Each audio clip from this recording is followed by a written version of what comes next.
t'as toujours bien géré ce volet stress-là, parce que là, t'es jeune, t'aurais pu ne pas dormir la nuit. On va parler du stress, là. Ouais.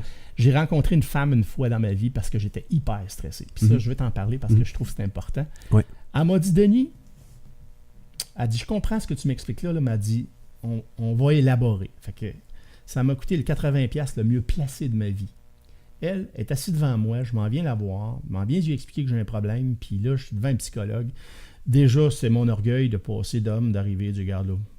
Denis, passe par-dessus, là, elle va t'aider parce qu'il y a quelqu'un qui me l'a conseillé, que j'avais confiance, me dit, va la voir, là, tu vas voir, tu vas au moins comprendre des choses. Attends, t'es allé la voir parce que t'avais de la misère à gérer ton stress à ce moment-là? T'as quel âge? Parce que j'ai 34 ans. OK. Ça va pas bien à la maison, ça va pas bien avec mon associé. L'entreprise vivait des petites difficultés financières, mais pas importantes. T'es-tu à 400 employés à ce moment-là? Oui.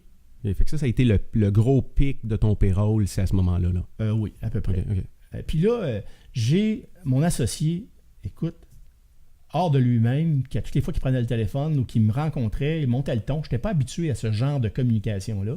Puis j'étais hyper stressé. Puis là, ça ne marchait pas. Elle me dit, écoute, Denis, elle dit, on va laisser faire le problème que tu as avec ton associé. Puis elle dit, je vais te poser juste une question. Puis elle dit, tu vas partir avec ça. Puis on se revoit la prochaine fois. C'est correct. Fait que je pars. Elle me dit, tu vas identifier tes 3 plus grandes peurs dans ta vie. Je dis peur. Elle dit pas des peurs, peur des araignées, là. Dis-moi de quoi tu aurais peur. Qu'est-ce qui peut t'arriver de pire dans ta vie, là? Je suis parti avec ça, je suis revenu à l'autre rendez-vous. Les pires choses que tu peux t'imaginer. Ouais. Et à ce moment-là, qui est encore vrai aujourd'hui, il y a 3 choses que je voulais pas. La première, c'est que je voulais pas que ma femme meure avant moi. Moi, partir, puis j'ai plus ma femme, là, ça me passait pas. Ça marchait pas. La deuxième peur, c'était que mes enfants meurent avant moi. Ça marche pas. Ça marche pas. C'est quelque chose que j'accepterais pas. Je sais pas. Là, c'est pas grand-chose de pire que ça. Là. Ma troisième peur, c'est qu'on me mette en prison. Parce que dans ma tête à moi, je veux tellement bien faire les choses que si on me met en prison, c'est parce que je vais avoir commis quelque chose, avoir commis un geste qui vient te mettre un étampe, t'es pas une bonne personne. C'est ça. Fait que moi, j'ai fait ce choix-là, je ne vais jamais en prison. Puis si je pourrais faire quelque chose, ils vont-tu me mettre en prison avec ça? C'est sûr, je le fais pas. Là. C'est quelque chose qui ne marche pas. Là, je m'en vais avec mes 3 peurs, là, puis je suis tout fier d'avoir trouvé mes 3 vraies peurs. Combien de temps ça t'a pris les mettre sur le papier? As-tu pris une longue réflexion? Ou? Une petite demi-heure. Ouais. Une petite demi-heure, vraiment de réfléchir. Ouais. Et là, elle m'a dit, bon, comment ça va? Je jase un peu. Elle a dit, explique-moi ton problème avec ton associé. Là. On jase. Puis elle me dit, Denis, elle dit, oui, mais il est 50-50. Vous êtes 50 actionnaires là, dans cette entreprise-là. Je dis, ben oui. Ben, tu t'es associé avec lui, pourquoi? Ben, j'ai dit, lui, il avait l'argent pour pouvoir cautionner. Je dis, quand je prends des gros contrats comme ça me prend des garanties financières importantes. T'sais. Quand on creuse moi, dans mon domaine, on creuse un trou pour la construction de la ville va exiger 10% sur un contrat. Ben moi, c'est un contrat de 1,8 million. J'ai besoin de couvrir 1,8 million en garantie. Oui, parce que là, c'était plus seulement des cours. Là. Tu faisais non, de la réparation de piscine. Puis pas rien que ça. Je faisais de la gestion des contrats. Puis je perçois, là, d'une session, je peux percevoir 500 000. Wow. Fait que le gars, il décide de prendre l'inscription puis il s'en va en Floride avec. Là. C'est pas cool pour la ville. Fait qu'il demande des garanties. C'est correct. J'avais ce gars-là qui me couvrait, qui me prêtait l'argent, mais en échange, ça me coûtait 50% de mes opérations. Oui, parce que tu étais l'opérateur. Oui. Moi, lui, il finançait, puis moi, tout opérait. Sauf que quand il n'aimait pas comment je gérais, ben là, il intervenait, puis là, ça commençait. Mais là, elle m'a fait comprendre. S'il n'avait pas été là. Que s'il n'avait pas été là. C'est ça. Je n'aurais pas de business. Ben non, c'est ça. Moi, j'avais un choix à faire, là. Puis c'était un choix logique. J'avais une entente de 10 ans, je suis resté 13 ans avec lui. Puis j'ai versé un gros salaire, plus élevé que le mien, pour pouvoir couvrir les intérêts. C'est quoi ta réaction, là? Elle dit, ben oui, mais là... Ma réaction, c'est... Elle dit, oui, mais... Elle dit, vous avez tous les deux les mêmes pouvoirs. C'est ça. Elle dit, qu'est-ce qu'il y a de plus que toi, lui? Qu'est-ce qu'il y a de moins? Puis elle dit, oui, mais... Elle dit, oui, mais il va arriver de quoi? Ben, j'ai dit, moi, je vais perdre l'entreprise, ou, tu sais, si je décide... Elle dit, il va arriver quoi, là? Je veux vraiment savoir, là. Puis là, à un moment donné, elle me pitch. Ouais, mais ta femme, vas-tu mourir? Vas-tu perdre tes enfants? Ils vont-tu te mettre en prison? Et là, j'ai fait, wow. Oh. Et aujourd'hui, devant n'importe quel des stress, et je le dis là, je fais... Le même exercice. Je vais tu te rappelles de perdre ça. ma femme. Moi-tu perdre mes enfants. Qu'est-ce qu'il y a de pire qui peut arriver? Il n'y a rien de pire. Il y a tellement... Fait que On peut tellement manquer de perspective. Et j'ai tellement pas peur de rien, là. Tellement que ça dérange le monde qui m'entoure. Il arrive des situations, là, des fois, oui, graves. Parce puis que moi, je dis, OK. Et là, ça dérange tout le monde qui m'entoure. Il y a beaucoup de... Je pense qu'il y a beaucoup de jalousie, entre guillemets, ou de constater que quelqu'un à côté de toi est capable de gérer ce que toi, tu serais incapable de gérer. Puis c'est rien qu'une question de perspective, finalement. C'est absolument rien qu'une question de... Beaucoup de monde, des fois, qui me disent « Ouais, mais là, tu sais, pas assez d'argent, puis je manque d'argent, puis tout le kit. » Ouais, mais ça fait-tu 40 ans que tu vis ou tu as déjà manqué de... Y a-tu quelque chose dans ton frigidaire? Ouais, OK, ben fais juste réfléchir à ça. Tu sais, c'est rien qu'une question de perspective, dans le fond. Bien sûr. Le pire qui va arriver, moi, ils vont perdre mon char, perdre ma maison, mais ils ne mettront pas en prison. Puis je ne perdrai pas ma femme. Puis ni mes enfants. Ni mes enfants. Fait que ça, pour moi, là, quand tu as identifié ce qu'il y a de plus grave, puis tu l'as bien listé, tu connais ton niveau. Il y en a pour d'autres que ça va être pas perdre ma maison, pas perdre ma job. Tu sais, il y en a qui vont lister la liste. Mon char, puis le chalet. Moi, ma liste est hyper courte, là. Puis vraiment... Puis t'as même pas mis... Puis tu reloges ça te tente, là. Parce que je connais ton histoire un peu, mais t'as même pas mis ta santé là-dedans. Ben, on va y aller, là. Puis c'est un bon exemple. Je vais stresser avec ce que je suis capable de contrôler. Ouais. Ce que je ne suis pas capable de contrôler, je ne stresse pas. Ouais. Moi, j'ai un problème de santé sérieux. J'ai été diagnostiqué un cancer.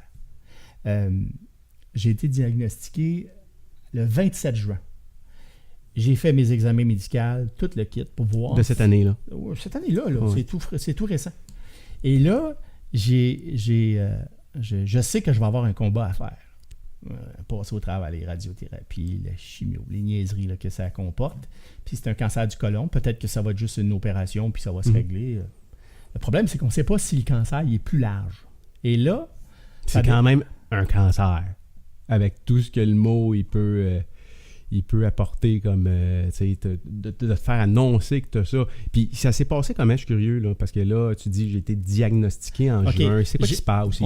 On a un ami commun. Oui. Seb, ton chum, et moi. On a un ami commun.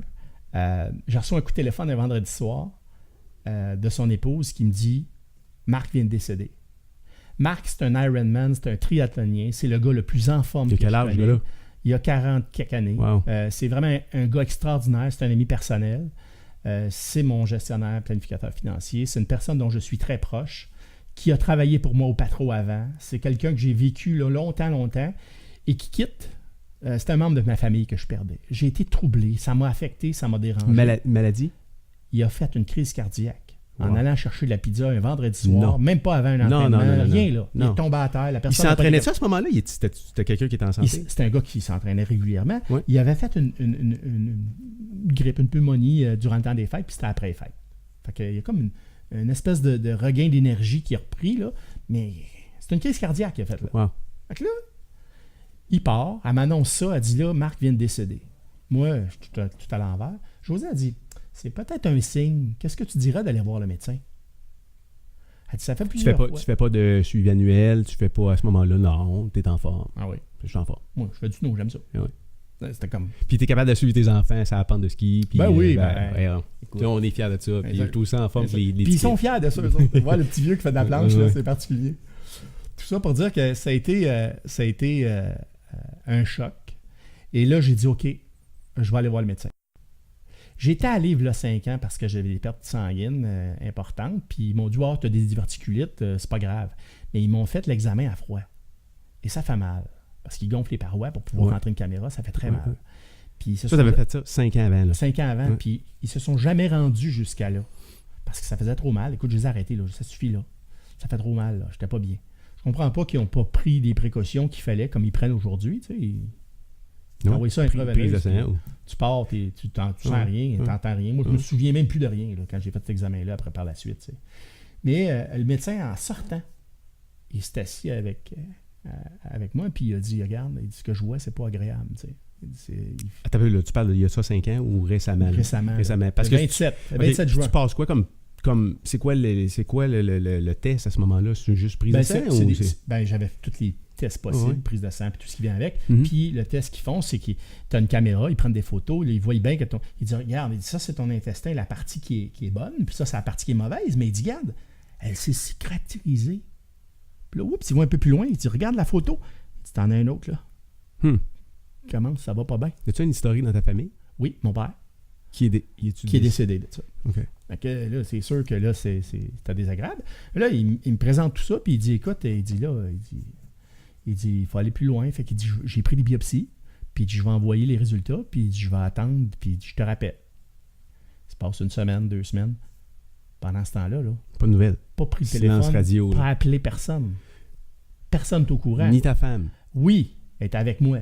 Sauf que C'est la seule à ce mes moment-là qui est au courant. Oui, dans cette semaine-là. Mhm. Là, mes enfants ne le savent pas. Je ne l'annonce pas à personne. Je commence à fatiguer puis tout ça. Puis c'est l'attente. Pourquoi j'en parle pas? Oui. Parce que si je ne suis pas capable de présenter le problème et la solution, Ça donne quoi d'en parler? exact. Et je suis comme ça dans tout. Moi, là, je me dis, Pourquoi? Parce que... pourquoi je vais stresser l'autre qui va me stresser par la suite? Je provoquerai pas ça, là. Oui, puis qui est responsable de la solution? Fait que dans le C'est fond, ça. c'est un peu de transférer aux autres Et la quand responsabilité de la solution. Quand je l'ai annoncé Ouais. à ma soeur, Oui. ça a fait le tour du monde, hein? Mhm. Écoute, mon téléphone n'a pas arrêté de dérouger. T'as un frère qui est médecin, c'est ça? C'est ça. J'ai un frère qui est médecin, Ok. spécialiste en radiographie, puis lui, il est à la retraite. Il est dans le réseau de la santé, il était dans le réseau de la santé longtemps. Puis Roger, ce qui est le fun, c'est que quand il parle, il verbalise, puis il t'explique tout ça. Il t'explique c'est quoi la médecine nucléaire, c'est quoi les RM. Un pédagogue. C'est vraiment un prof. C'est un prof ouais. à Dawson. Et ça, c'est intéressant parce que il communique, puis il est là comme un père de famille. Et il agit, puis il est toujours en train de me dire « Je vais t'aider, je vais t'aider. » Je dis « Regarde, là. » Il devait être vraiment frustré que si tu ne l'aies pas appelé en premier. Là. Puis là, il m'a dit « Je comprends, par exemple. » Il dit « Quoi tu vas faire, là? » Il dit « Tu vas me le parler, puis moi, je vais m'occuper de la famille. » J'ai dit « Tout ce que je veux, là, c'est je vais te donner l'heure juste. À ce moment-là, toi, communique à tout le monde, puis garde le lien avec la famille. C'est réglé. Maintenant, le lien avec ma famille, mes propres enfants, là, si eux autres me posent des questions, je vais y répondre. S'ils ne m'en posent pas, je ne réponds pas. Je fonctionne de même.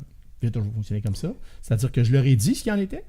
J'ai dit, voici ce qu'il y en est. On en est rendu là. Et là, on va avoir des résultats à telle date. Le problème, c'est que les résultats ne sont jamais venus. C'est ça, fait que t'en as quand même parlé à ton frère avant que les résultats arrivent. Je les ai toujours pas. T'es À toujours l'heure pas. où on se parle, T'as pas de résultats, t'as pas de confirmation. j'ai rien. OK? Qu'est-ce qui s'est passé? Comment t'expliques ça? Ben, à un moment donné, je me suis tanné, j'ai pris mon auto, j'étais allé à l'hôpital. Parce que c'est en juin, là. Ah oui? Ouais, 10 jours après, je me suis présenté à l'hôpital. Puis la secrétaire a dit, ben là, on n'a pas été capable de lire ton dossier. Je comprends pas. Elle dit, je vois pas. Elle dit, là, c'est rendu aux archives. Je lui disais, hey, c'est où les archives? Là? Que j'aille chez vous. Là. Et là, je montais le ton. Là, si elle me donnait pas de réponse. Je suis descendu aux archives. Puis elle a dit, j'ai votre dossier devant moi. Elle m'a dit, je peux pas vous le communiquer. Elle a dit, il faut que je le communique à votre médecin. Je lui ai dit, qu'est-ce qu'il faut que je fasse? Je lui ai dit, moi, j'attends pas que vous le communiquiez. Je veux savoir ce qu'il faut que je fasse pour que vous le communiquiez. Elle m'a sorti une petite feuille, signe ça, procuration. Je me suis reviré à bord, je suis allé voir mon médecin de famille, je suis retourné, je dit à mon médecin de famille, qu'est-ce qu'il faut que je fasse pour que vous l'ayez dans les mains? Pour que vous le demandiez. Là, tu C'est regardes, ça. je vais la faire, l'élection, là. Parlez-vous. Et là, 3 jours après, j'ai fait la même chose, signé procureur. 3 jours après, j'ai reçu un coup de téléphone de mon médecin qui dit, les tests sont pas concluants, on va recommencer. Fait qu'il n'y avait pas de confirmation encore, là. Écoute, ils ont perdu mon dossier, là. C'est tout ce que j'ai à conclure. Fait que t'es repassé faire les tests. Fait que là, j'ai une date le 30 novembre. Okay. Je retourne faire les tests. Okay. Puis le 5 décembre, je vais avoir les résultats parce que là, j'espère qu'ils ne perdront pas 2 fois dans ma tête à moi. Là. Mais là, as-tu une confirmation Là, j'ai un cancer. officielle? J'ai un cancer. J'ai besoin de chimio. J'ai besoin probablement, pas de chimio, mais j'ai besoin de traitement opéré. Puis, ben, la seule chose que ça a changé, c'est mon niveau de tolérance. Parce que j'étais encore confronté à une situation où je n'ai pas de réponse à donner. Moi, là, si j'ai pas de réponse à donner, je veux pas qu'on me la pose, la question, là. Fait que j'aime mieux attendre d'avoir des résultats, puis dire, bon, ben écoute, là, j'ai des résultats, je vais être capable de donner l'heure juste. Mais la réponse à donner fait partie de la solution. Ben oui, c'est pour ça. Ben oui. Fait que toi, tu ne vas pas arriver parler de ça à personne sans avoir une solution Exact. à donner. Là, j'en parle à pas mal de monde ici. Là. Mais, tu sais, dans le sens où, tu sais, je me dis, quand je vais avoir un peu plus, quand je vais avoir les résultats de mes tests, là, si j'ai à stresser, puis si maintenant on me dit, regarde, il te reste quelques mois à vivre, là, ou il te reste quelques années à vivre, là, ben, qu'est-ce qui va changer?